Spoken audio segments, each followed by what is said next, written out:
Oh, good afternoon. We're going to have a look at the literature drama paper now. Just give you an idea of how to tackle the passage question. So this is what you'll see when you come into the exam. The paper looks a lot like this. You can see it's 45 minutes long and it is an open text exam. Now what open text tells us is that you are allowed a copy of the book in the exam. However, the more time you spend looking at the book, the less time you are going to be writing. So actually you need to know this play just as well as you do the poems and the novel, which is a closed book exam. Other important bits of information on here, an answer booklet is provided. We have to answer one question. That's very, very important. Don't waste your time answering two, and all questions carry equal marks. Nice and straightforward. Let's have a look at the question. So I've leafed through the book and found the play that I studied, which is William Shakespeare's The Merchant of Venice. I'm just going to have a quick look now at the way the questions are set out, and you'll see that as I scroll down the page, there's a long old passage,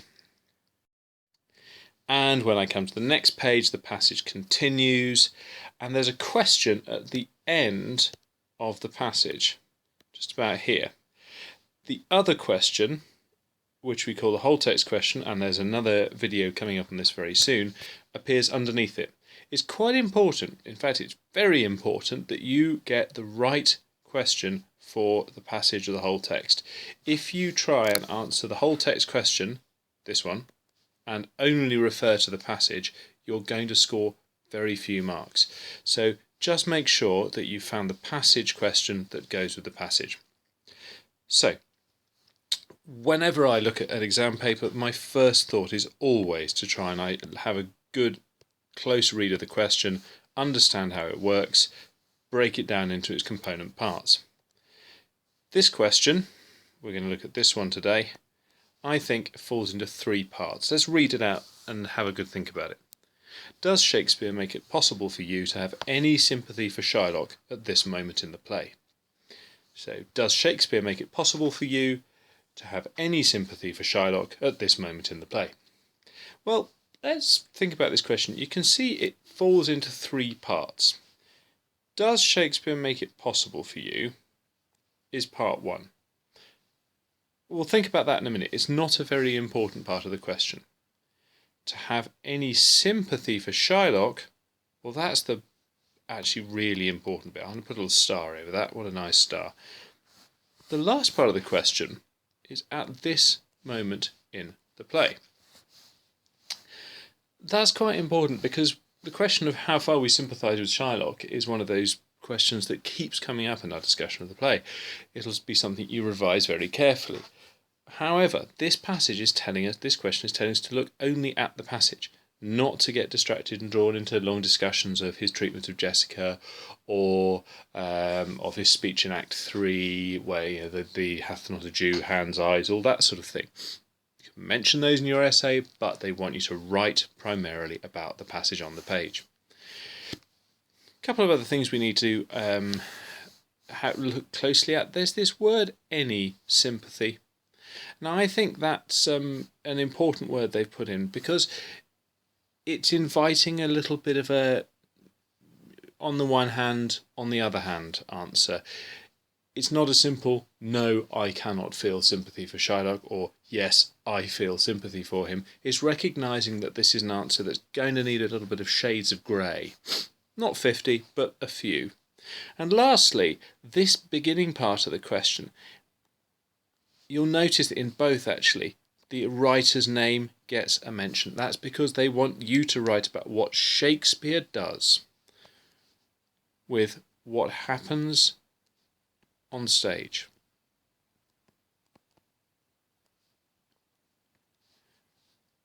Who speaks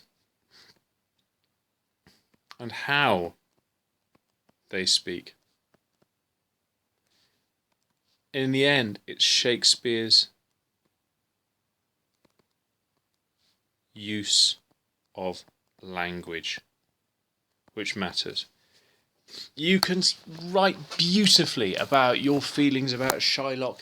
You can do wonderful things and come up with all sorts of very intelligent, very clever points about Shylock and about his motivations and about his status as a Jewish person in an anti-Semitic society. That counts for nothing unless you actually explore how Shakespeare makes the drama work. More on that later. So, I've identified the question I'm going to do. How far does Shakespeare allow you to feel any sympathy for Shylock at this point in the play? I'm now going to read the passage. I'm going to read it a couple of times. I've got 45 minutes on this question. I want to make sure that I've given some really good thought to the passage. Now, I'm not going to read it all out because that'll take a long time, but I do suggest you pause the video now and read the passage through really slowly and really carefully for yourself. There you are, back again. So, when I look at a passage, my technique is to try to chunk it. I like to look for those parts of the passage where I can see natural divisions, ways that it seems to work as a passage, where I can think, well, I could address that part first and then look at this and then look at that. And as I look at this passage, if I zoom out a bit like, ooh, that's exciting, I can see that I think it falls into three fairly natural parts.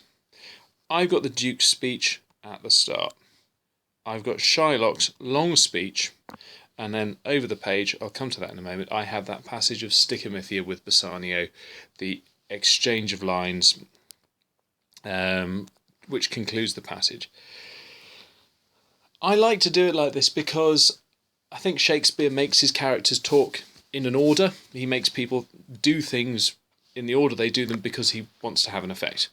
And part of my job is to think, well, why does he do that? What effects did it have? So let's look at the first chunk here. I'll zoom in again a little bit. Whee, isn't that exciting, children? The first part of this is the Duke speaking.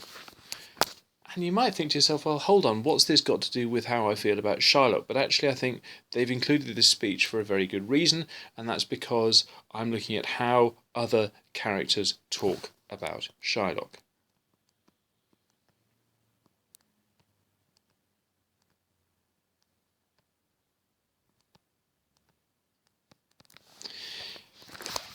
Now, the purpose of this discussion is not to get into hours of literary analysis, but I'm going to pick out a few points that I think are going to be relevant in the introduction I'm going to write in a moment. I'm going to pick out a couple of things. Let him stand. The way the Duke talks about Shylock, as though talking about Shylock in the third person, as though Shylock is in the third person. As though Shylock isn't actually a competent human being. Shylock, the world thinks, and I think so too, that thou, that's always worth noticing pronouns there, that shows disrespect, leads this fashion of thy malice to the last hour of act, and then 'tis thought, thou show thy mercy and thy remorse, more strange than is thy strange apparent cruelty. Now what's interesting is I'm going to pick up on this, is the Duke's insistence on Shylock's evil. He's used two words, malice and cruelty, both of them are powerful images of evil. Also, we have this repetition of strange, emphasising how the Duke doesn't understand Shylock. Shylock as the alien in this play. Interesting to note where the Duke's sympathies lie. It's the poor merchant's flesh. It says, thou wilt not only use the forfeited, but touched with human gentleness, and have forgiven mercy. The principal, glancing at and pity was lost, that have so late huddled on his back, enough to press a royal merchant down. Again, look at this. We've got the Duke absolutely taking Antonio's side. And pluck commiseration of his state from brassy bosoms and rough hearts of flint, from stubborn Turks and Tartars never trained to offices of tender courtesy, we expect a gentle answer due. Now I'll come back to that gentle answer in just a moment, but I think I've picked out 3 or 4 points from this speech that I've got time to write about. It's a 45-minute essay. I'm not going to be able to cover everything that I'd like to. So from this speech, I've got one. The Duke talking to S as if he's not there. Number 2, Shylock. I'm going to change that. So point number 2 of this part of my essay will be Shylock presented as the alien. And lastly, I'm going to look at this idea of the gentle answer. I think that pun on the word gentle, Gentile, develops this idea of Shylock's strangeness.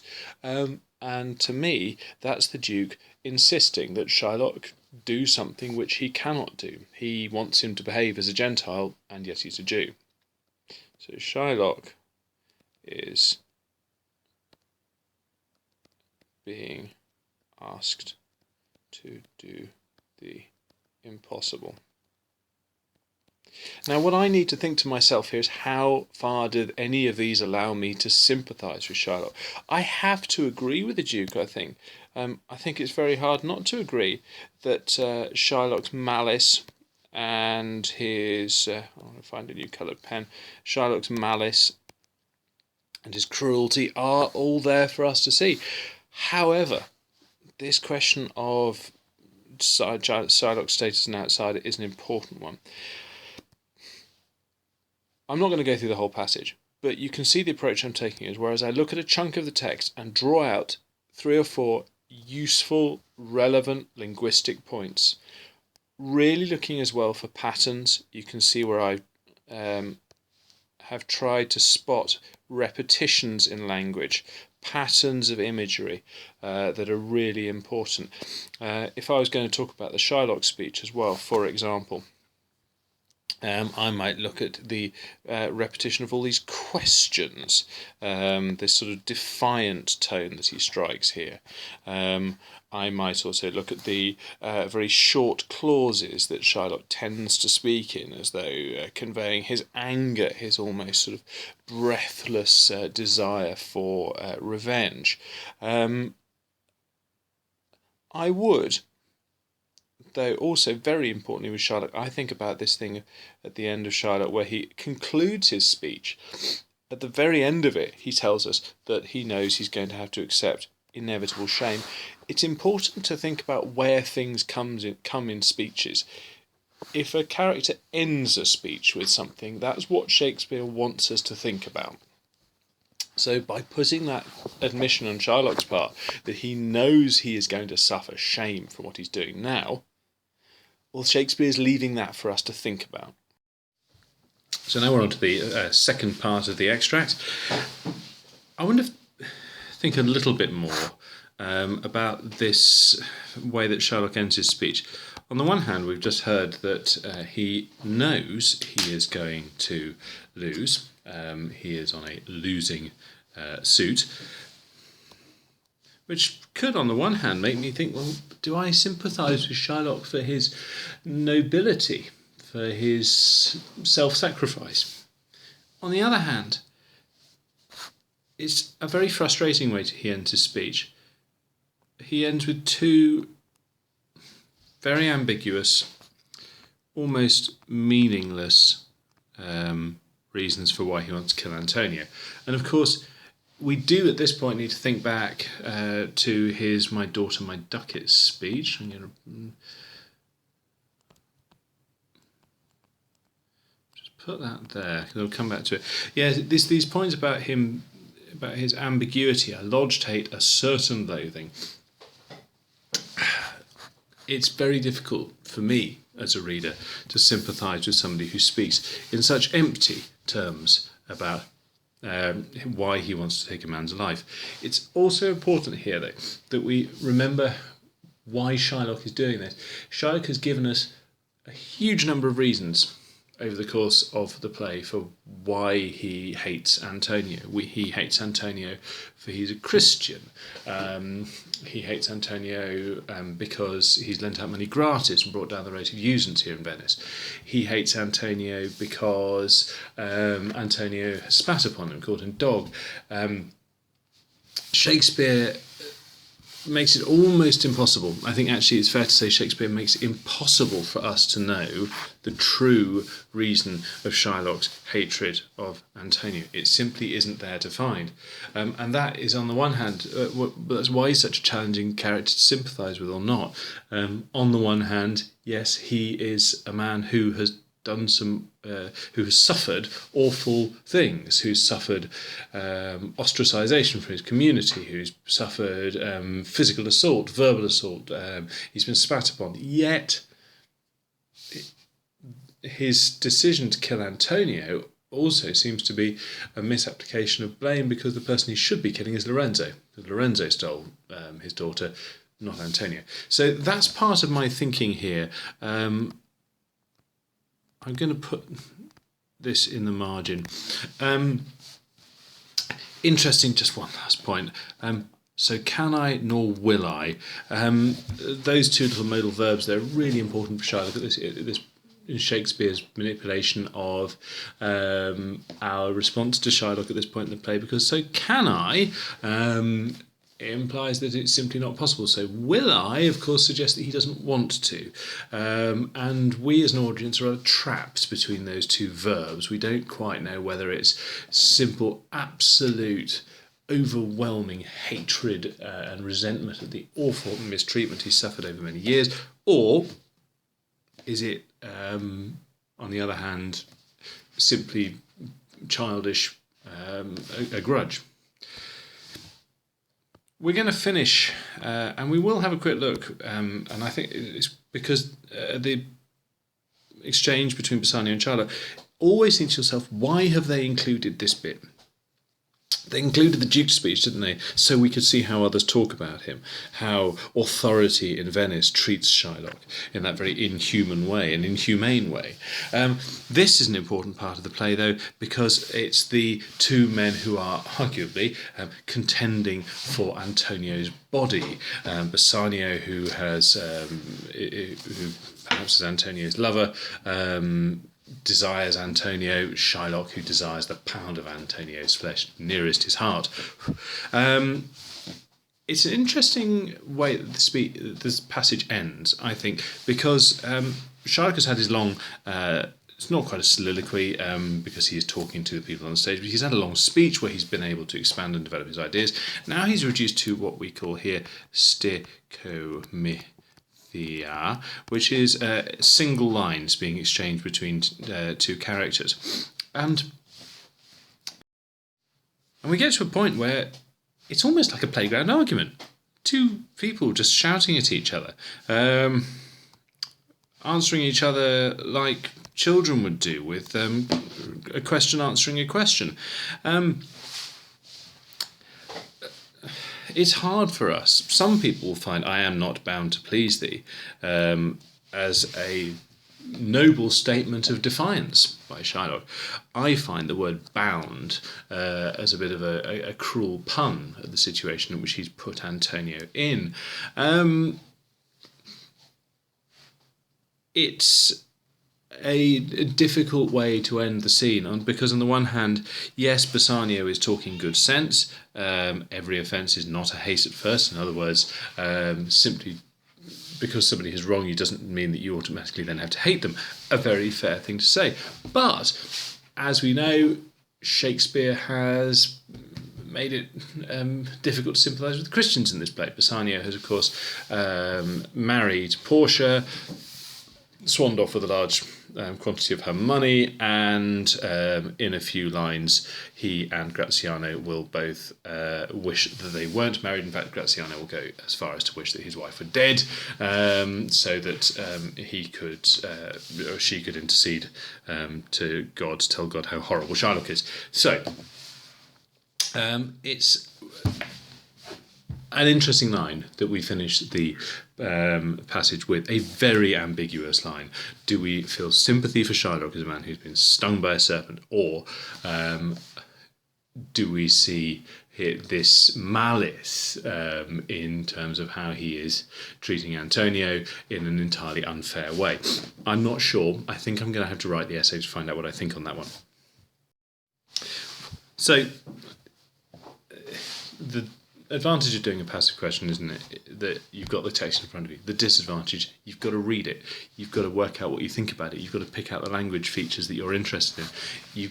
It takes a bit of time if you're doing a passage question to get started, and you still do have to plan your ideas.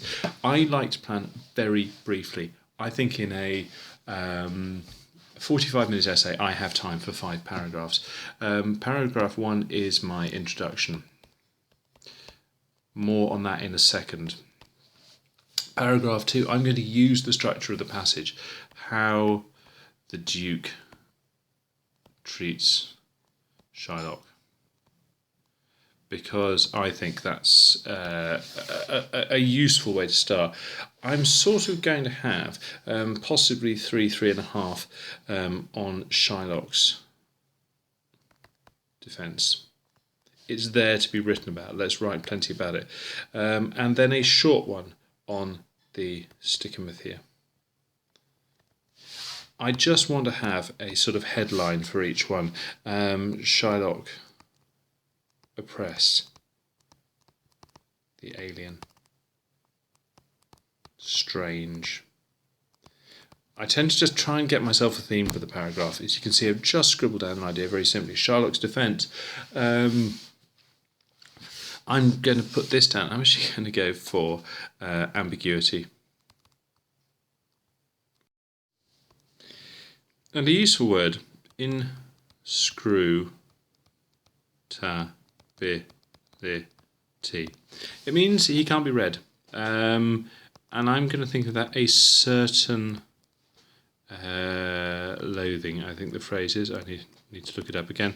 It's that word there that I'm going to come back to and use as the focus for my paragraph. And lastly, the stichomythia. I'm going to have the theme there that we don't really sympathise with either of them.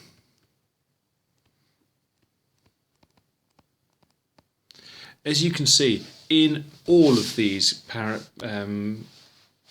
paragraphs, I've tried to think in terms of the question.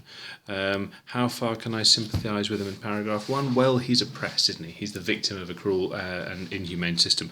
In the second paragraph, I need to be a little bit more alert to the fact that he himself makes it very hard. There's an ambiguity there about the way he talks. And lastly, I don't sympathise with him either. Keep focused on the question. So let's get writing. So we've got this question of how we actually start an essay like this. And I think a question like this, as we know, it's a balanced one. So I need to, in my first sentence of my answer, I'm going to try to answer the question, how far does Shakespeare make it possible for me to feel any sympathy with Shylock at this point in the play? And I think I'm going to start with the word although. He is intent on carrying out a brutal, unjustified murder.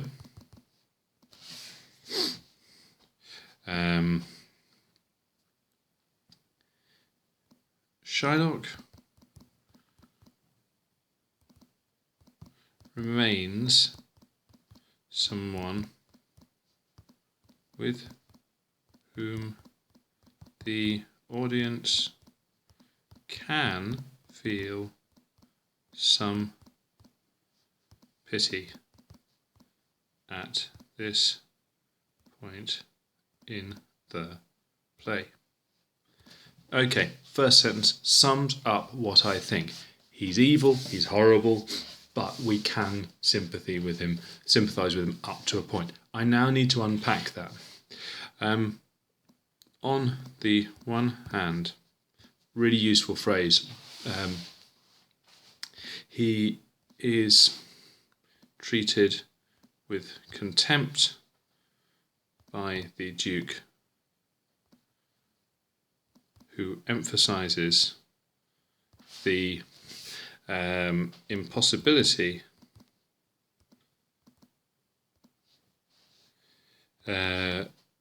of Shylock ever being treated fairly through his cruel pun on, oops, not out, we'll change that to pun on gentle. As you can see, I quite like to put a quotation in my first paragraph, but I'm not going to unpick it. I'm going to explain the effect of this later. On the other hand,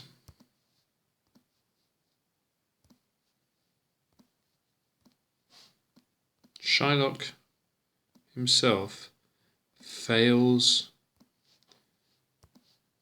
to offer an adequate explanation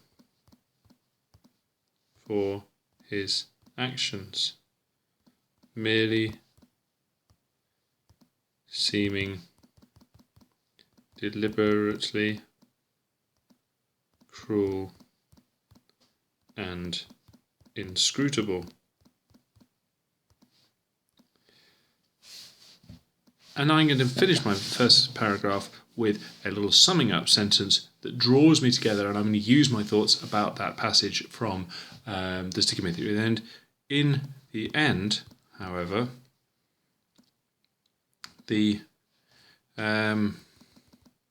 I find it hard to sympathise with any of the men on stage, and I use the word men advisedly because, of course, a woman is about to turn up, who are characterised by pride, anger, amber, and violence. And that, ladies and gentlemen, is how to begin an essay like this. So let's just go over the principles of writing a good introduction. Your first sentence must be an answer to the question. The question is, how far does Shakespeare make it possible for you to feel any sympathy for Shylock? And my first sentence gives the examiner my answer. Although he is intent on carrying out a brutal and justified murder, Shylock remains someone with whom the audience can feel some pity at this point in the play. Using a word from the question like sympathy, or in this case pity, I'm showing the examiner that what I'm going to write about is relevant. I then, over the course of the rest of the introduction, 3 next sentences, 1, 2, 3, go on to try to unpick my reasoning in a little bit more detail. So, on the one hand, very useful phrase. On the other hand, and in the end, however. Those 3 sentence openings are, you could do a hell of a lot worse than use those when you're writing your own essay in the trial exam or in the real exam. They set up a nice clear argument. I'm telling the examiner what I'm going to write about, so they know that I've thought it through. And I have established some line of argument based on the language of the play. I've put a quotation in because I like to do that, just to show the examiner that I can drop one in nicely. You'll also notice the quotation is lovely and short and embedded, and all those nice things are not just chucked in sort of unlovingly like a trolley into a canal. That's the way to write a good introduction. And actually from that, you can see how each one of those sentences, if I clear away all my annotations here, each one of those sentences could become the first sentence of a paragraph of analysis. So my essay, my next paragraph might begin with the words, Shakespeare allows us to feel sympathy for Shylock through his treatment at the hands of the Duke. the Duke, and I would go on there and analyse the way that language works to actually make me feel sympathy for Shylock.